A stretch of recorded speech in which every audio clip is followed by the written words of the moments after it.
dadka Facebook friendskayga igula ah ma ku wareejin karaa page Facebook aan ku leeyahay ayagoo follow ah waa su'aal laga soo weydiiyay inta badan ugu soo noqday su'aashaas ugu horreyn waxaan sameynaa Chrome-kana soo kacsanayna Chrome-ka soo kicino kadib ayaan fiirinaynaa su'aashaas ayaan fiirinaynaa ayaan ka jawaabaynaa waxaa jirta qaab loo sameeyo qaybta setting-ka tagayna kadib waxaan leeyahay qoraal hadda wata aniga qoraalkaas marka aan wato ayaan leeyahay basta control v aan leeyahay qoraalka sameeshu save gareyna qoraalka maxaa waaye www.facebook.com/pagescred-margins yaa leedahay kadib markaas meesha sameed maxaa leedahay enter leedahay ama setting u diraysa waan isla arkaynaa wax noo soo baxayo ayaan isla arkaynaa markii noo soo baxo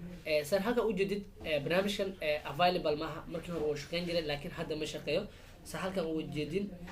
sanadihii hore 2020 uu shaqeynaa laakiin ma shaqeynayo 22 intaan soo arkay marka saas oo soo aadeen doona mar dhow in la soo furi doono ama uu shaqeyn doono hawadana uu soo gali doono